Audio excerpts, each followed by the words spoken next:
Hey, everybody, welcome to the Grow Yourself podcast. I'm your host, Kevin McNulty, and this is your personal development school of growth, where each week my guests and I will bring and break down big ideas and practices that will help you learn, grow, and succeed in life. Thanks for checking us out. Now let the growth begin. Hey, everybody, thank you so much again for showing up for another episode of Grow Yourself, the Grow Yourself podcast. You know, the late and I would say great motivational speaker Jim Rohn, he often spoke about human potential. In fact, he had a very unique approach to it. Often when he would go speak to particularly college students, which he loved to do, he would begin by asking, "How tall will a tree grow?" And of course, he would take answers from the audience, and he would not dismiss them, but he would eventually get around to the final answer. And he says, as tall as it can. And you see, his point was that, nature being what it is, a tree doesn't stop growing until it actually reaches its maximum height or maximum potential. It doesn't settle for less than its full potential. However, there's a big caveat there, and that is its potential is, strictly depends on its environment and its conditions. And this notion, frankly, is true for every other species on this planet, with the exception of human beings. You see, the question, for humans would then be, how tall can a human grow? Or how much can a human being achieve? Well, the answer is actually quite similar. It depends. Yet, unlike a tree, a human being has the power to choose. And that's really big. That's really important. You see, as a human, you have you can choose to grow or not. You can choose to pursue excellence or not. You can choose to live with purpose and passion or not. Well, my guest in this episode is someone who has done just that. Dr. Manish Arora is a living example of human potential. He's the co-founder of LearnDesk, an innovative education technology company that aims to make learning accessible, engaging, and effective for everyone. He's also an accomplished educator, inventor, researcher with a passion for knowledge and vision for the future. You should also know that Manish's story is one of courage, of determination, and yes, of growth. He grew up in India where he faced many challenges and many opportunities, as he likes to say. But he embraced education as a way of overcoming obstacles and achieving his goals. And so he set out to do all of that and more. In fact, he graduated from the very prestigious Indian Institute of Technology, where he excelled in academics and research. Dr. Arora's curiosity and ambition led him to explore new horizons and cultures. In fact, he moved to Korea thereafter, where he worked for Samsung Electronics, and he immersed himself into cutting-edge technology, but also the Korean culture, and in fact became fluent in the Korean language. After 8 years, Manish moved to the United States, where he then earned advanced degrees at UT, University of Texas in Austin, UC San Diego. So Dr. Arora's creativity, his innovation resulted in many breakthroughs and contribution. In fact, he has published over 30 papers in various fields, ranging from digital media to chip design, but he's also filed more than 50 patents, some of which have been licensed by major companies. However, Dr. Arora's mission is not only to create, but also to share. And so he co-founded LearnDesk in 2016 with the goal of transforming the way that we learn and teach. Manish believes that learning is a lifelong journey that never ends. He believes that everyone has the potential to grow as tall as they can. So please, if you would, ladies and gentlemen, join me in welcoming Dr. Manish Arora. Manish, it's so good to have you. Thank you so much, Kevin. It's a pleasure to be here, Kevin. Thank you so much for inviting me. No, of course. Could you just reflect back on your life, Manish, and tell us who you are, where you came from, and just kind of bring us up to speed, as to where you've been for however many years until now. Sure. Thank you, Kevin, once again. Kevin, I grew up in India We grew up in a middle class family. We never saw any poverty or anything like that. In many ways, it was our parents' generation and the generation before that that overcame tremendous obstacles. Mm. While my life would be a little bit different from, say, an American kid who grew up at the same time, but I always say that we're kind of standing on the shoulders of giants Mm. already. So the story of my family goes back, a lot before than that. My grandmother grew up in what is now, Pakistan, Quetta, and she belonged to a very rich family. In fact, they were so rich at one point that they used to go and do community cooking, and she used to have all these gold rings that she would just forget. And they said, "Oh, we were cooking, and then we had to do things, and then I just forgot it." And their family said, "Oh, it's okay, no worries." They were like that rich at that point. But the partition of India changed everything. For that family and that time, and they moved to India. A lot of migration happened. This was 1947. In fact, my mom was born in India, but my grandmother had, she belonged to, that family, but they lost everything essentially. So Oh no. millions of people and tremendous things happened in India at that point. We gained our independence from the British, but this was in some ways losing everything they had. But for some reason, my grandmother and I, she's inspired me a lot in my life. She had like 7 children by then. She went back to school, and we're talking about the 1940s and the 50s. She ultimately became a teacher and retired as a principal of her school later on in life. And she was a lady who had overcome tremendous, she'd seen a lot of wealth early on, Mm. lost of it, but successfully raised a family. Wow. So, whenever I talk about problems or things, I put it in that context, and I suddenly realize life is awesome, right? Because other That's people right. have had much harder Yeah. journeys. Yeah. And, she has been a big factor in our family. And my mother was a teacher early on, a homemaker later on. Growing up, my dad, his job took us to many places. We lived in many different cities, and India is this, tremendous country with so many different cultures and languages. So I was exposed to a lot of that.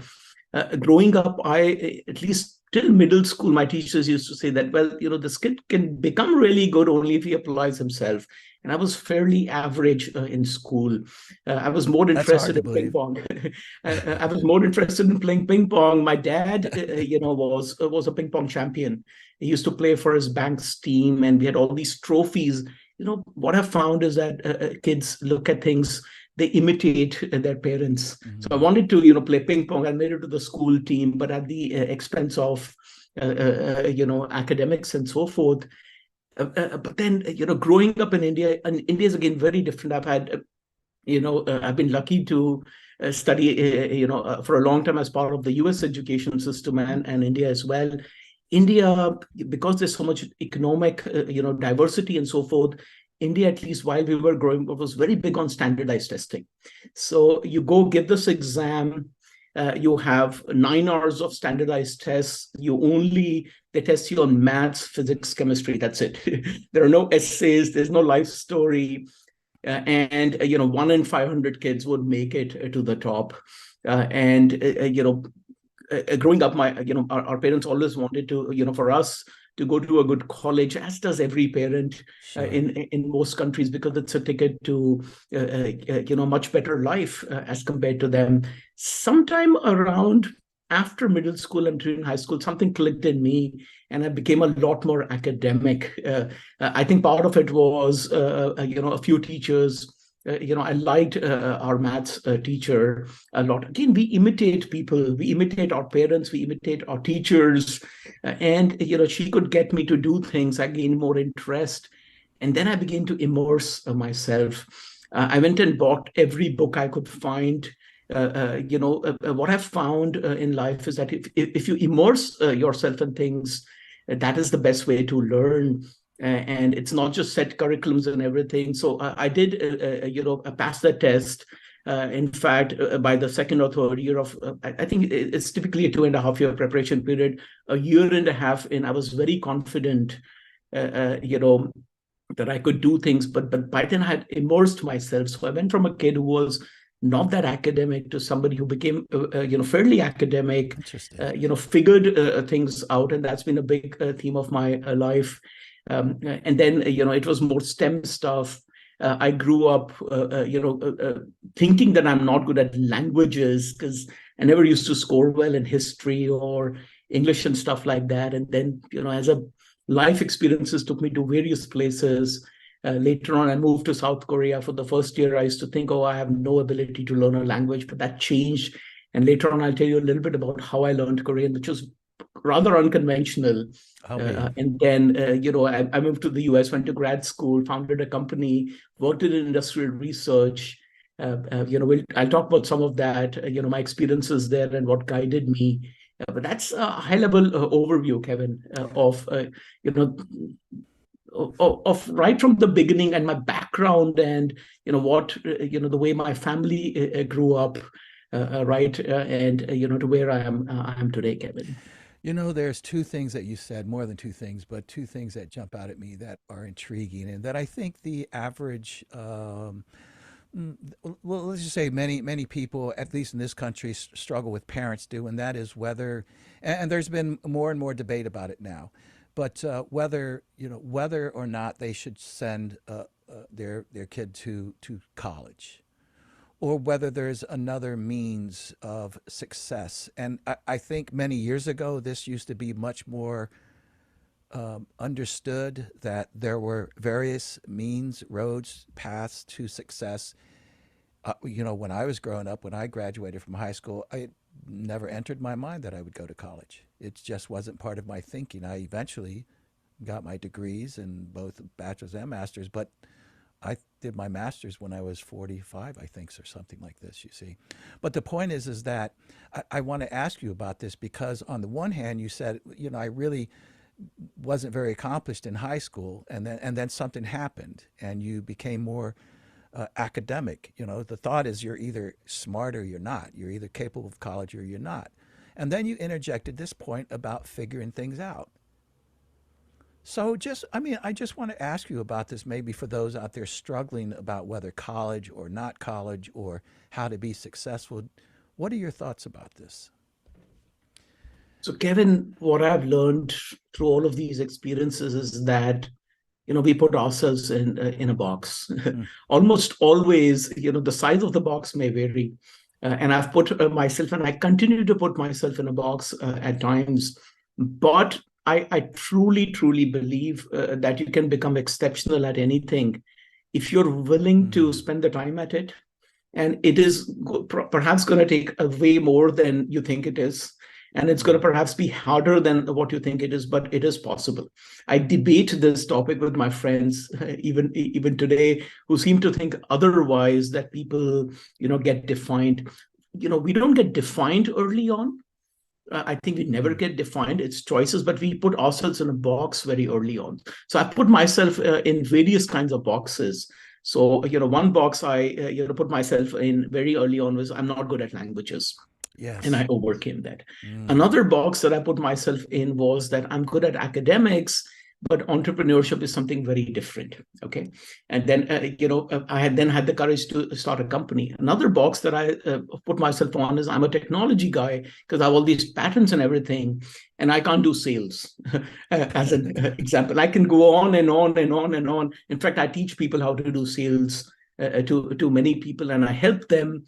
But again, we all put ourselves in boxes, and that's something you first have to realize that you've put your own limits on yourself, and then you have to really figure out how to put yourself and pull yourself out of the box Wow. in many ways. Okay, so it's a journey of self-realization. It's Yes.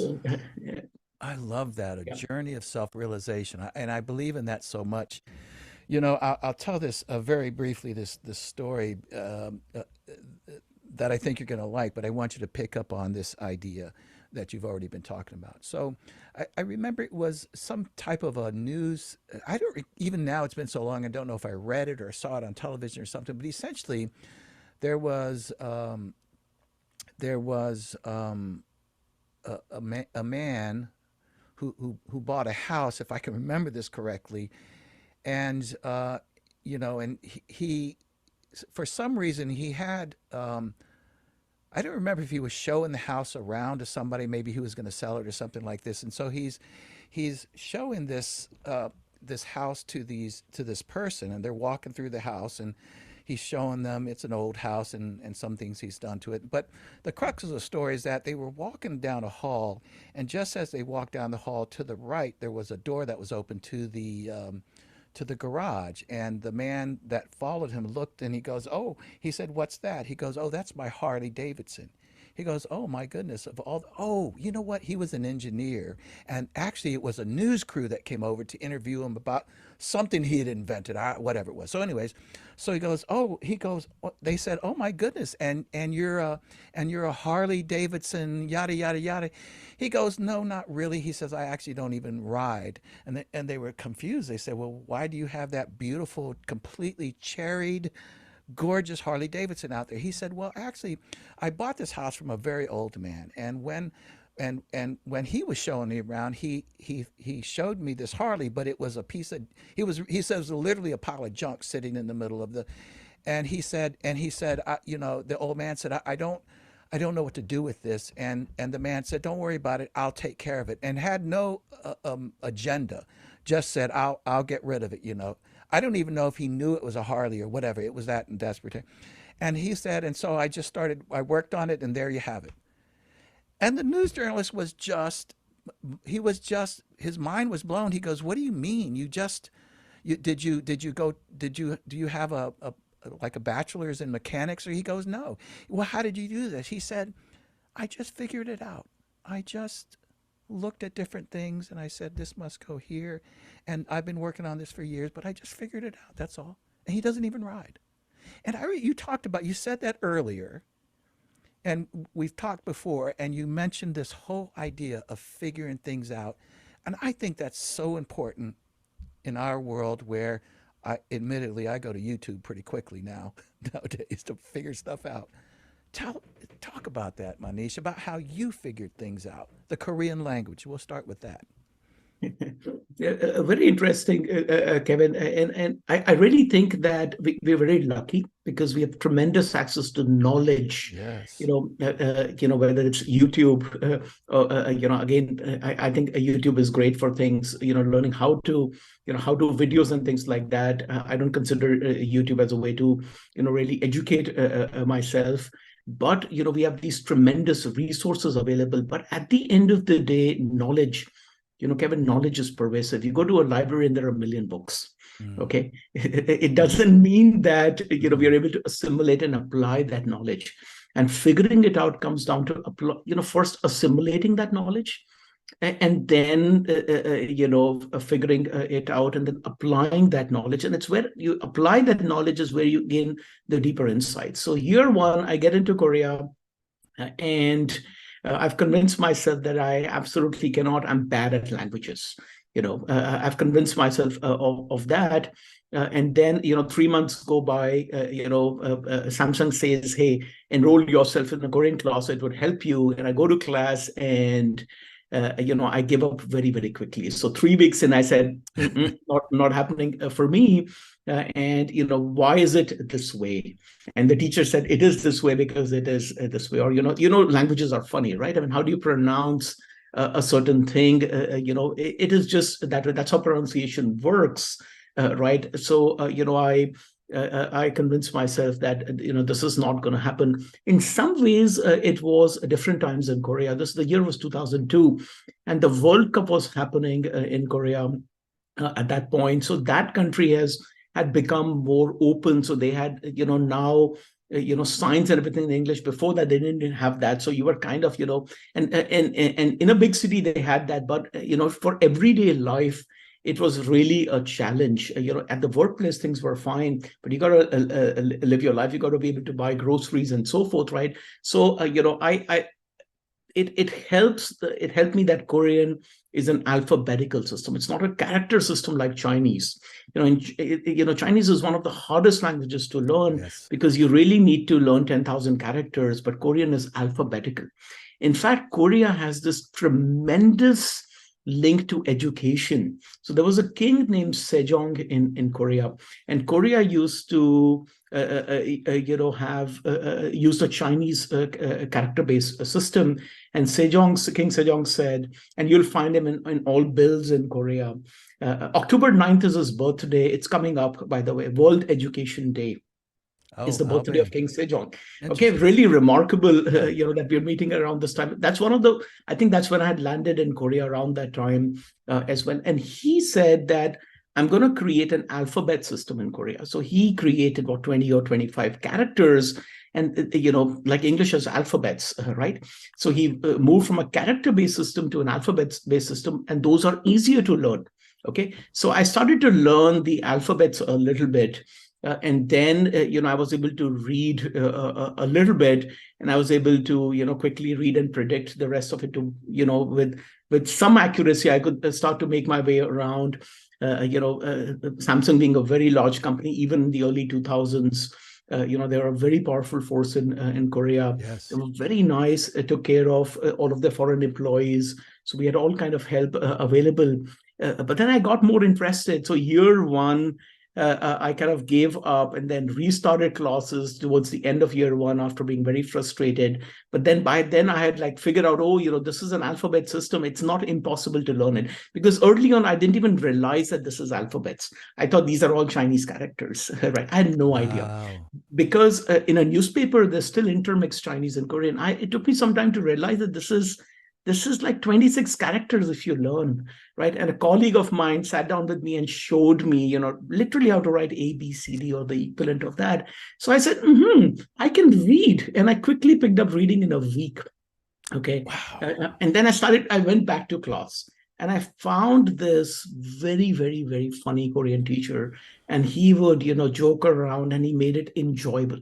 Okay. I began to like going to class. The second year went by. I did the basic introduction, and then I did, I could speak sentences, but vocabulary was a huge challenge. The Mm. toughest thing to learn in a language is not reading or writing, it's the vocabulary. Yes, I Because get that. there are about 10 to 20,000 words that need to be, you need to know the vocabulary. I had by then bought an electronic dictionary. So again, it's the early 2000s. There was no smartphones back then, right? So I bought a electronic dictionary, and I could write it in Korean. It would translate it for me. And I used to carry it. It used to be in my pocket like my keys. So I had my phone, a normal flip phone, my electronic dictionary, and my keys and my wallet. And everywhere I used to be writing, it is this, it is this. So I began to increase my vocabulary. And then, there was a school close to my home, and I used to see kids, go by. And then, one fine day, I just happened to ask my Korean colleague, how did you learn Korean as a kid? I'm really struggling with vocabulary. How many words do you know, and how many words, do kids learn growing up? And he started to tell me how kids learn Korean. So they learn, something called as a chonjamun. Okay, chon means thousand. Okay, Mm. and then that means they basically learn 1,000 Chinese characters, and that's what they do from early on up till middle school or something. And I asked, what is the significance of the Chinese characters? And he said that while King Sejong invented the alphabet, he didn't change the language. He just made it easier to read and write. So all of these words have a Chinese Wow. origin, right? And it is those 1,000 critical Chinese characters that you need to learn. And most Korean words, and there are pure Korean words, and there are words of Chinese origin. And of course, the country is uh, over the thousands of years, they have pure Korean words as well. But 80% of what was used is of Chinese origin. So kids don't learn vocabulary, they learn Chonjamun, right? So I Wow. started learning Chonjamun, and I learned 100 Chinese characters, and I learned 200, and those are not hard to read, not hard to learn, because so I picked up kids' books. And, while we were being taught Korean, we were not taught Korean that way. Right. So I kind of learned Korean as how a Korean kid would learn. And my vocabulary just exploded.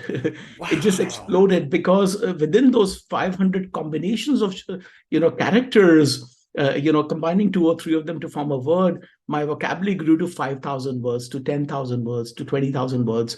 And I can still now say, this Chinese character, this Chinese character, this Chinese character, right? So I'll give you an example. So the Korean word for America is Miguk, okay? And Mi means beautiful, and Guk means country. So they call America as the beautiful country, okay? My goodness. Okay. And then, they call China as Chungguk. Do you notice the Guk? Exactly, Yes. because that means country. Country. And Chung is center. Okay, so they call, because they have a Chinese origin. So, and so they call China as the center of the world, Chungguk. Wow. Okay. That Chung is used as a center in many other places, and the Guk is country. So I know Theguk. I know, many other countries. Now, Yongguk. Yongo is the country of the English, right? So do you see how Very interesting. Yes. it increases? It's so expressive as well. And I think you can remember those sorts of things. Yeah. If you remember, again, I cannot forget Miguk now, because, a lot of girls will have names starting with me, because so a lot of Mijong is a common name in Korea. And I used to ask, what does this mean? So they said beauty. And it's the same word used in Miguk, right? Wow. So you suddenly become engulfed in culture. You connect patterns all around. And all it took was me learning 500 to 1,000 Chinese characters. And I can still read Korean because I know those fundamental building blocks. I left Korea 15 years ago now. I still talk to my Korean friends, and my vocabulary is there. Of course, I've forgotten a lot. I don't get to practice. Back in grad school, I was lucky. I had so many Korean friends. I still go to a restaurant, and sometimes my other friends will take me there to, fool around with, with other native speakers there, right? And I enjoy that. It makes me back. But again, it's that journey of figuring out. And it took me 3 or 4 years, Kevin. It was not something that happened overnight. Right. From going from the fact that discovering that Chinese characters to learning 5 of them, 10 of them, buying several books, beginning to immerse myself. So I made a goal, I learned 1 a day, but then I learned 5 a day. And my friends were very enthusiastic about helping me, because they could see that, oh, this guy is not just learning, he's actually picking it up very fast. So I had all the help available. So when you figure it out, people help you, right? And the world connects in many ways, Kevin. Well, you in doing so, because I would love to, pursue this just a little bit more for the listeners. And by the way, I've been to Korea a couple of times. It's a beautiful country, wonderful, wonderful people with beautiful traditions in so many ways. In fact, I hope my friend Danielle is watching this. Will watch this in any event. But the idea of figuring out, would it be safe to say, in your way of thinking, that some of the, let's say, the components of figuring it out, and this means anything, because I want to open this up, Manish, to people learning and growing. And so figuring out is comprised of curiosity, right? I mean, you begin with this notion of curiosity, which I would submit to you then causes questions, and then the questions start leading to more of that, and that at least is maybe the beginning path of figuring things out. Because so many people, as you just expressed, I've done it for sure, I still do it, put myself in a box, and then but sometimes I literally say, Kevin, just figure it out, So what other components, curiosity, asking questions, what are the things that would lead a person to step away from their, as we call them, self-limiting beliefs, these boxes we put ourselves in, and start pursuing things that they're concerned they can't do? Yeah, a very interesting question. It's not an easy one, I'm sure. What are the principles of figuring it out is what you're asking me. Exactly. And I, let me tell you what comes to mind. So one is having at least some amount of genuine interest in the problem, right? A genuine interest. And then, you try it a few times and you give up, and that's okay. Okay. And you fail at it. But then, the ability to pursue it in spite of, failing it. So most people don't pursue it once they have failed at it. They just give up, right? So, trying it again. So it's like a kid learning bicycle, right? You have to fall down. In fact, in learning most interesting things in life, you can just, I don't know of any kid who has learned to ride without falling down. You are going to fall down. In some ways, you should expect to fall down, Mm. right? Okay. And how many times will you fall down is up to you. And how many times will you give up? And I know kids, really, some people will say, I didn't know how to ride a bicycle, but almost everybody does, right? That's right. You expect to fall down, and but then expect to try it again. Okay, so you try it again, and then ultimately figuring it out comes down to finding what works for you. And many times in learning anything, we try to follow set paths, for us. So we say that, if you learn these through say these three books, you're going to learn marketing or sales or whatever, and that's a good thing. But ultimately, you have to figure out what works for you, and there is no set defined answer for it. Sometimes people do it Yeah. with a coach. Sometimes they do it, or they don't have the luxury of having a coach. Sometimes people try to do it by reading, but ultimately, you have to see what works for you. You have to take small steps, but then it gets accelerated. So your velocity is going to be very slow in the beginning, and you can't be impatient with it. To get to me learning 600 Chinese characters, it took me a long while. It Mm. took me a year, but the effects of that were significantly better than learning 600 words, let me say. So your analytical brain at some point will kick in and start to find patterns in things. What works for you, what doesn't work for you, but for that you must have tried several things. So you need to have the courage to try many things, Mm. even things that don't fail.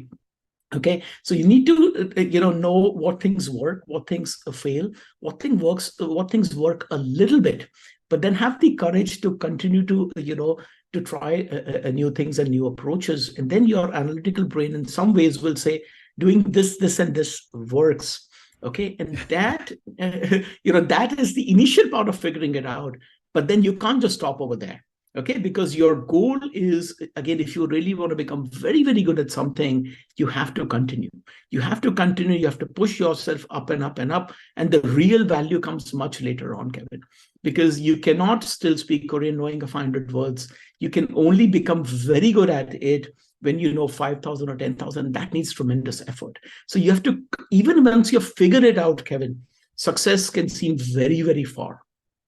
Wow. Okay. It can seem very far, but then it becomes more enjoyable, Yeah. and you can see the small wins around you. Okay, you can, the moment I said, oh, Chunguk means Chung, the center of the world. The Chinese used to think of themselves as the center of the world, right? I mean, it's their Yeah. language, so you would think so. I Yeah. think of America as the center of the world in many ways, right? Then it things begin to start connected. But by then you are in year 2, 3, 4, so you need to have a long-term perspective. You need to have a long-term perspective, but then you become very good at it. So what has happened, Kevin, over a period of time, this accumulation of knowledge in the world. Okay, so the things that we know are way more than what we knew 100 years ago. There's this tremendous. So 100 years ago, we used to think that there's only one galaxy, as an example, right? Hmm. Sure. That notion didn't change till I think the 1920s, right? So there is just this accumulation of knowledge in the world. So now you're expected to know a lot, and that's something, if you want to pursue new and interesting things, it's a given that you have to bring yourself to the state of the art and then pursue it beyond it. That's something that I did, getting my PhD. You have to just bring yourself to the state of the art, but that means constant learning, constant exploration. You're going to fail, but it takes time, Kevin.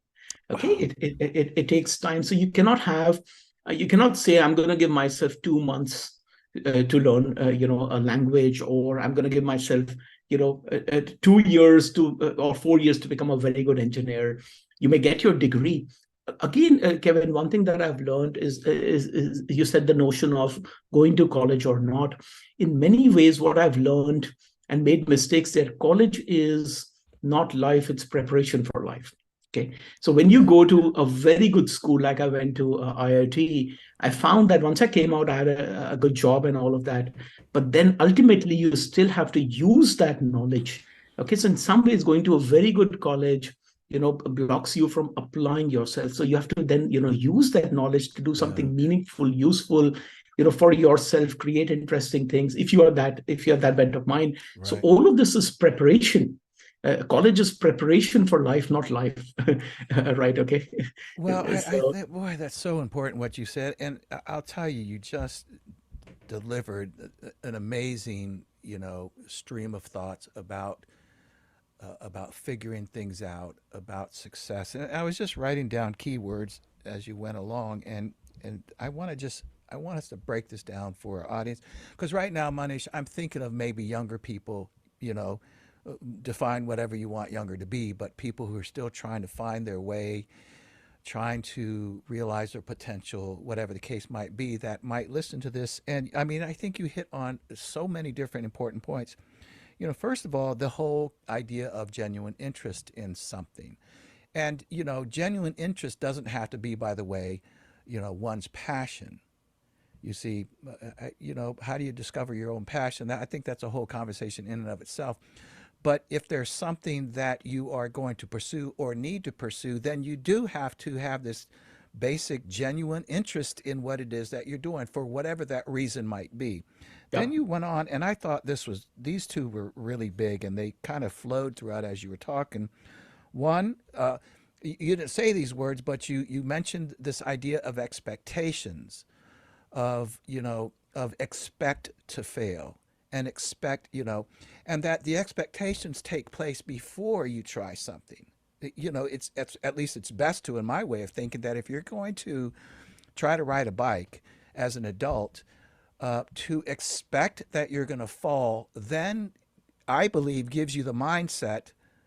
I expected that to happen. So what's the next step? You try again, yeah. right?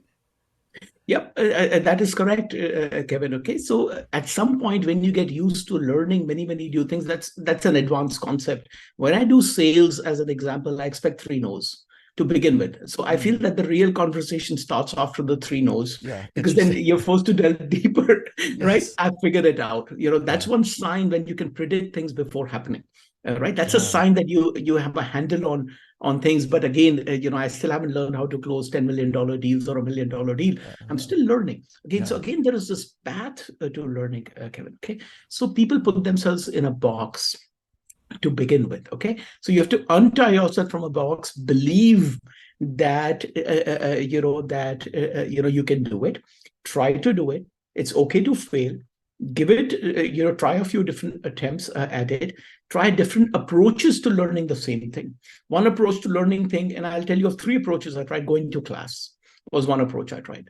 Okay, another approach is, I tried is, carrying an electronic dictionary, and that helped. But then I ultimately figured out the real deal was how trying to figure out how kids learn in Korea. Kids Wow. also need to learn, right? It's Yeah.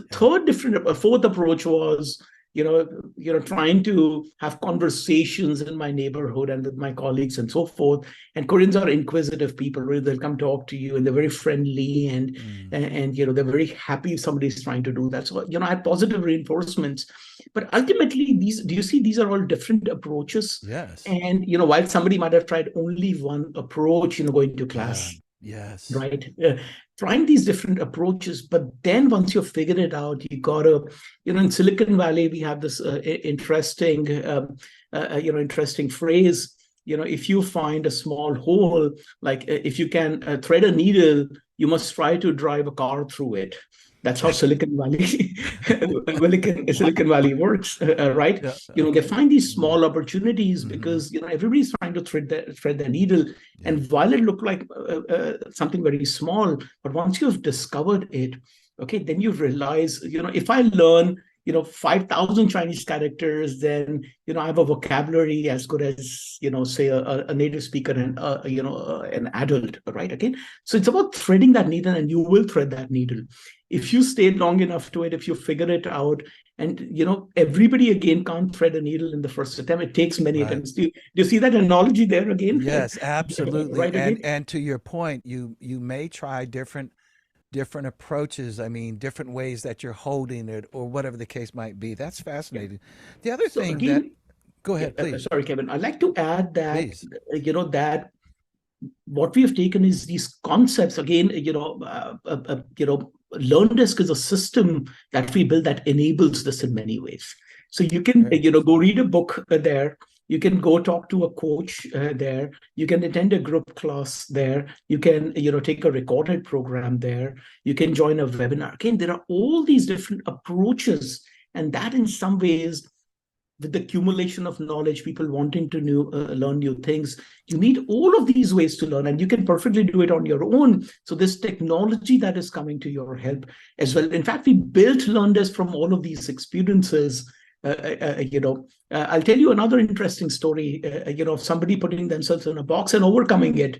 My co-founder, Vivek, fascinating guy, Mhm. trained as a mechanical engineer. I have a PhD in computer science. He is kind of the best Python programmer I've ever seen or heard of, and he Oh taught my. himself.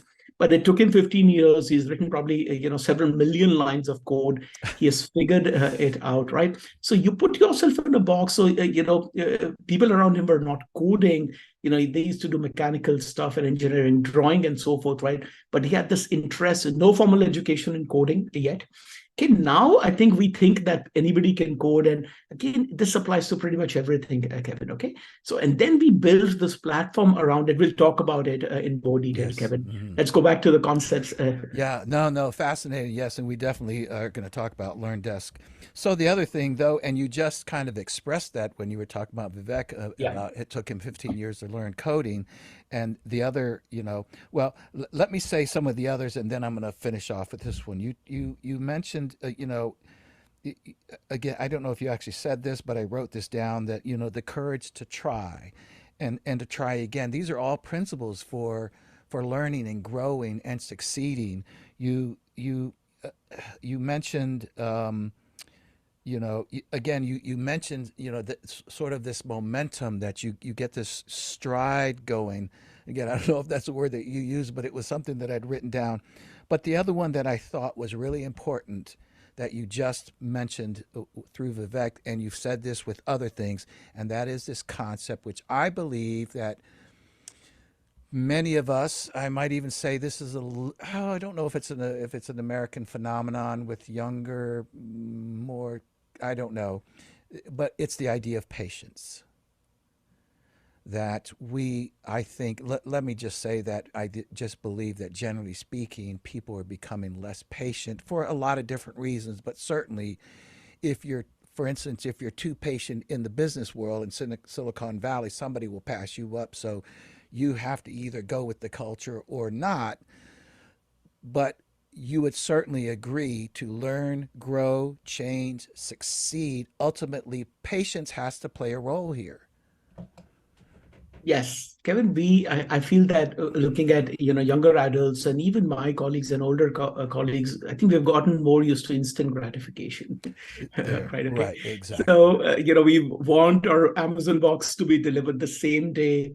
I love it when it shows up in the afternoon, right? Okay, but that instant gratification or that concept of that a life, I don't think many things work when it comes to learning and growing, Mm-mm. because this is an intellectual exercise. Mm-hmm. It Mm-hmm. doesn't happen instantaneously, Mm-hmm. and that the concept of that instant gratification stops people from learning, because it's not again learning anything new, not just a language, any skill, any topic, formal or non-formal. Okay, these because of again accumulation of knowledge, and there is a journey to it. It's not as simple as liking a video or collecting likes anymore. And somehow I feel that with social media and so forth, our brains are more tuned Mm-hmm. to the concept of instant gratification. I No made a question. post, I got 50 likes to it, right? Or I got 100 shares, Mm-hmm. and their likes flowing around all around. But learning something new is not the business of collecting likes. It's about having a genuine interest in it, pursuing it, and again, you are not, if you go into the attitude of I want to be a master of this at 2 months in, quite likely you're setting up yourself up for failure. And there will be people who will be able to do it, but your likelihood is, you just putting yourself again in a box that you can do it this quickly. If it happens, that's awesome. Yeah. But in my case, it didn't happen. It just took me longer, but it didn't stop me from doing things. Okay. Yes. Another thing that a box that I put myself in, and I genuinely feel, is that we think that there are people who are talented at something. Mm. I really feel Mm. that talent in many ways is overrated, and there's a very popular Mm. book on that. Its title is "Talent is Overrated." I'll encourage folks to read that. And then there are other theories around it, like the 10,000 hour rule, and things Yeah. like that. But I think there's more to it than that, Hmm. right? I You agree cannot with be you. doing the same things. You need to really figure it out, and then you need to figure out what works, and then continue to pursue that further and Yeah. further as well. But this, I don't really believe in the notion of a talent, Yeah. right? It's about, again, pursuing that with genuine interest, trying it Yes. many times, figuring it out, and then pushing, and then ultimately trying to drive Sure. a car through the needle Yeah, I is love what will that. take you to the absolute top. And when I say an absolute top, it is 0.1%, 1 in Yeah. 10,000. You can really, really excel at something at that point. There's so much about what you said that I think is just profoundly important. I might say, and you probably wouldn't disagree, that there are people that have certain talents and gifts in some areas, and but we've also seen. I mean, how many people have you seen that you looked at them and thought to yourself, what talent, but they put in no effort. There's no work involved, and so the talent is all for naught. And there's others who would submit that, yeah, others might be more talented than I, but they won't work harder than me. And therefore they become the ones that success. So I do agree with you to some extent there about talent, you know, but I think, even when it comes to, I've seen people who get into, let's say, who join some organization, some business somewhere, and they might even be new to the workplace, and they've been maybe even told much of their life how talented they are, or how good they are, or how smart Yeah, they are. yeah, And so they join this business, and within 3 months they're looking for a promotion, yeah, rather than, and everybody around is saying, okay, well, you have some talent there, but you've got some work to do. And so the idea is that mindset of not being patient, of going into an organization or going into to invent something. It doesn't matter what the issue is, but going in with this mentality that, I'm going to learn this. I'm going to practice it. I'm going to understand it. And that is what ultimately lifts you to the next position. I mean, it will be obvious, I would say for the most part, if we are talking about management, that people will look at you once you have achieved a certain amount and go, we need this person, in a higher position because of, yeah. whatever. Very interesting points you made, Kevin. In many ways, in America at least, or in corporate America at least, that's how it's been. Yeah. You get the job once you're already doing it, Yeah. right? Okay, so Yeah. you're good at sales, and then you become the head of sales. Yeah. In some ways, you have to prove Yes. yourself. And Yes. part of the problem, Kevin, is we give this tremendous weight to college and what college we went to, right? And Mm. Harvard and Stanford or MIT or IIT, Yeah. right? But ultimately, remember we talked about this. This is preparation for life, That's right. right? Just because you are from, say, a top school, and you might have all the talent, you still need to go apply yourself and use it. And part of, and I have, right when I got out of college, it was, I was like a balloon in some ways, and that balloon had to be pricked, because I had gone to the best college in my Yeah. country, the MIT of India, and I was in this balloon thinking that I don't have to work anymore, and I got a cushy job and everything. Very But that interesting. comes in. You still have to do things, Yes. and that's a starting, and that's preparation. Yes. In some ways, it took me to being a nobody. So when I went to Korea, in some ways, I think my college all that puffiness or that balloon got pricked because I went to a country, forget about knowing about IIT or a good Yeah. college, they didn't even speak Yeah. English, Yeah. right? Right. Okay. Right. So I had, I had to Yeah. become known for my work, Yeah. Very right? interesting. Okay. Yeah. Okay. So, you ultimately have to work and you have to do good work and you have to learn Yeah. how to do good work and you have to put yourself in an organization and work with people because ultimately great things get built by teams of people, Gosh. not just the individual, right? For yourself, then you have to be a part of the team. There are all these other skills that go beyond talent or college. And that's something that you have to realize Wow. right, okay, So all well those said. other components, it's not just your talent or what college you went to, how you apply that How you knowledge apply it. towards a common good, That's right. right? That's for the common good. You're exactly right. Because if nobody wants what you're bringing, Yeah. then all you've learned and all you've done means nothing. So Manish, let's talk about LearnDesk. It's a fascinating online, education system. But I want you to first just explain what it is for the layperson out there that might be Yeah. watching this. Yeah. So, what we have found, Kevin, is that learning is driven by this tremendous era of connectivity that we have today. Okay, so we are all much more connected today than we were earlier, but the world itself is becoming hyper connected. Okay, just post COVID, the world has changed a lot. Okay, most Hmm. learning used to happen face to face. Post COVID, and movement towards that had started. This all this era of people learning from each other while not being in the same room. But all of this needs to be enabled by technology in a very, very well thought out way. So at its core, LearnDesk is a technology platform. It has three components to it. We want to enable teachers, Mm. okay, in an era where your student could literally be anywhere in the world. Okay, so teaching is becoming more technology driven. You need tools, software. Okay, so teaching is no longer just somebody going to a blackboard and writing stuff. There's technology that can be implemented to enable the teacher. Okay, so there is software Wow. that fulfills hundreds of workflows for a teacher: Yeah. scheduling, payment processing, material sharing, quizzes, certifications, doing assessments of people. All of this technology, a lot of it is driven by workflows around teaching. Okay, and then at the same time, what we have found is that the student side of learning is not enabled by technology at all. So you might hear things like practice makes a man perfect. Do any of us use any real software to do practice? Is it enabled by technology in any Oh, way? interesting. Yeah. Right. Okay. So, it is not. Okay. So, we want to take learning from something that's gone on for thousands of years and enable it deeply by technology.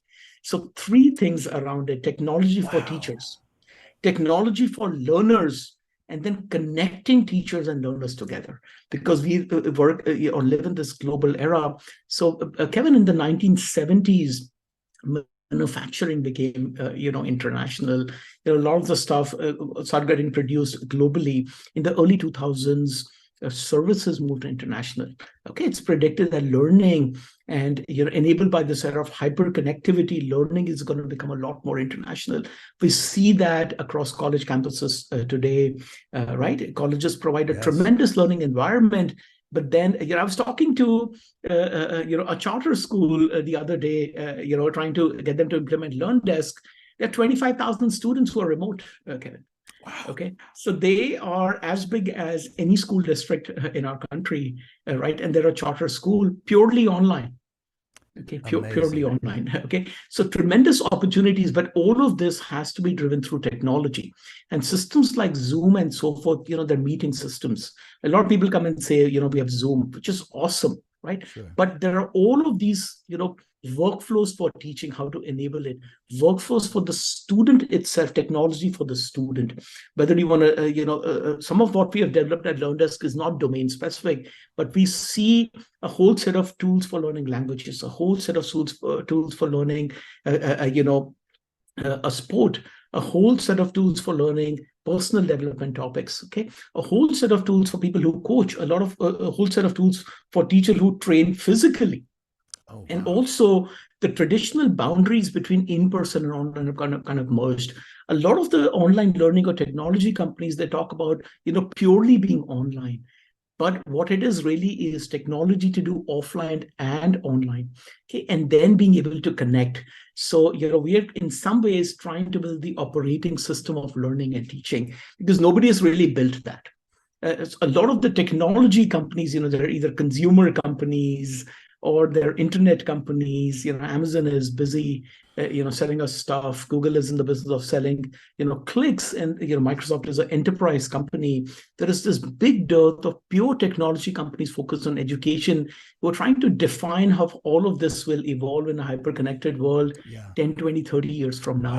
We've Wow. probably built about 1%. So we are building a technology-enabled platform that that enables teachers, enables people to learn, connects people across for topics that are not just academic in nature. Again, learning is constant, Kevin. Okay, learning is perpetual in today's world.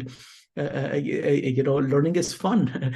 Also Yes. another thing, Kevin, as prosperity grows in the world, there's the last World War happened, many years ago, many decades now. While there have been wars, in general, prosperity is growing. That leads people to pursue interests, That's right. right? Learning is going to become more and more and more interesting. Accumulation of knowledge, more skills needed in the workforce, Yes. right? All of these, can be enabled, and that's what LearnDesk is building, Wow, Kevin. that's fantastic. Now, did so you started LearnDesk what in 2016, right? Yes. And you just said that we are only 1% into it. I mean, that is not a that is an amazing thought that you see yourself after what that many years now. I mean, my point is that um, when we talk about patience, for you to and I know that you're enthusiastic and you put a lot of work into LearnDesk, but to think that you still have, I mean, if you said 10%, to think that you still have 90% to grow is an incredible thought. Really an attribute in my way of thinking to what you and Vivek are doing here, because it says that, wow, if we're this already this far along, I can't imagine what it'll be like when you're at 50% or 70%. Did I misunderstand that? No, Kevin, you make a good point. You know, you have to also remember that teaching is a very, very old profession, and learning Yeah. has been around, since we built tools to, to do stuff as humans, right? So Yeah. teaching as a profession, right, has been around, we would say 5,000 years at least, right? Yeah. Okay. So we are taking this something that is very, very old and enabling it with technology. There are 100 million teachers in the world, Kevin. It's one of the most common professions. So the use cases, the way teaching happens across languages, geographical boundaries, things that people learn, there's so much diversity around it, right? Okay, there's so much Wow. diversity around it. And we feel that all of this can be highly enabled by technology. Okay, Yes. there is, again, when I said we're trying to build the operating system for learning and teaching, all of these, there's a different way to learn a sport than to learn a language, than to learn maths, than to learn science, Yeah. than to learn chemistry, Yes. right? And there are thousands of things people want to learn. Okay, and learning is going to become more and more specialized. So this technology that is needed, the way you learn maths is very different from the way, for example, you learn cooking. Okay, but I wish I'd learned cooking in my life. Again, these are life skills. These Yes. are academic topics. Okay, so learning is very, very diverse, Kevin. So if I were to build a technology platform that enables all learning, and Kevin, once you start to thread that needle and you start to drive, you drive a car, or a truck through that needle, you see the vision. Okay, when we first started LearnDesk, we did not used to think, but in talking to people, so I've talked, our team and I have talked to 50,000 We had 50,000 meetings or interviews with teachers to figure out a vision. That's It didn't crazy. happen overnight. Wow. The longer we work on it, I thought we had developed 10% of it, but it's kind of dropped to one because the more we talk to people, the more we realize, gosh, we haven't done anything, right? This is Yeah, needed, this is needed, this is that's needed, crazy. I've right? seen Learn Desk. I mean, it's an amazing, and I've told you this before. It's one of the most well thought out, online education systems that I've personally seen. And so that's why I'm amazed to hear that. I mean, again, it doesn't matter if it's 1% or 10%, but the idea of the potential is just amazing. I do want to press on this point right here, though, Manish, and that is that when I started in this business as a coach and as a speaker, since I started in 2000, doing everything from keynotes to workshops to retreats to coaching and all these sorts, consulting. As I'm working, my first 20 years of my adult life was in the Air Force, and it was, in that culture. But as I got out, I had to figure out all of these things, much of which, sales being one of the things that is still the thorn in my side. But well, that's a different topic. I have some people to help me with that. But the thing about it is that, you know, a lot of people in my field, let's talk about life coaches or business coaches, they always talk about, success and achievement, and nothing is wrong with that. But I could not get my head away over this 20 years, more than 20 years that I've been doing this. I could not get my mind out of the thought that the way to be successful is to learn and grow. That I would deliver a keynote or a workshop, and particularly a workshop or some kind of training, and there was this expectation of leaving there. I mean, if you asked people about it, they would say, "Nah, I didn't think that I would like be an expert once I left out of here." But there's still that mindset that something substantial will happen even in this 8 hours, and anymore, particularly if I'm doing a workshop or a long-term training or something. I tell them, listen, I bring this knowledge. There are some areas, I'm in the soft skills industry, so it's not exactly like you bring a hammer, Yeah. The tools that you have are here, and here they belong to the senses. And I tell them, I say, listen, I'm sitting here with 20 professionals who are mid to upper level managers. You've done a lot, you've seen a lot. What I want to do is present this knowledge to you, these ideas to you, and perhaps even these tools, but you have to figure out how to use them and how to apply them. So what I'm expecting, what I'm encouraging you is to get into this flow, into this conversation with me, and you have the aha moment about what you'll do about this, as opposed to having this expectation that I'm the teacher, I'm going to teach you how to do it, and then you go out and do it. I mean, it's not that that doesn't happen. It does depend on what the topic is. But do you see where I'm going? That I've rested on this ground that what I do is help people learn and grow, and you can take it from there and figure it out. Any of that makes sense to you? It does, Kevin. Okay, it does. See, in Of an course it 8 hour does. period, in an 8 hour period, you cannot teach them a new field. You cannot bring them to the state of the art. You can definitely impact their mindset. You Yes. can definitely give them tips and tricks. You Yes. can get them to open up. And, I think the biggest takeaway from this is you can change their mindset. Okay, Yes. you can change, mindset change happens quickly. You can get them to think and hopefully on a trajectory, slightly different trajectory. Yes. When the trajectory changes by a degree, it's over time that the y-axis changes by 1 degree when the differences happen over time. So that's the job of a coach, and that's a Yes. very powerful job of a coach, getting people to Yes. think differently. But they Yes. still have to pursue this That's right. over a period of time. And time is where things get accelerated, or things change. It does take time to have significant impact you need to give a bit of time. And when I said, we've built 1% of things, Yeah. to be able to get to where we are or have significant impact, it needs time as well. Yes. Today is a very interesting day, Kevin. I just realized it's 2nd of October today. So today is the birthday of Mahatma Gandhi. Are Okay, we the doing? guy, again, Yeah. I'm American, Indian. India has had a lot of influence on me, growing up. Sure. One interesting thing that I found recently about Gandhi was, for the first 45 years of his life, he never participated in the freedom movement in India. So he was a lawyer who lived in South Africa for many years. But when he came back to India, he was age 45. So, Gandhi didn't become even close to becoming the father of the nation. He actually started that journey at 45 and Very ended it at interesting. 79.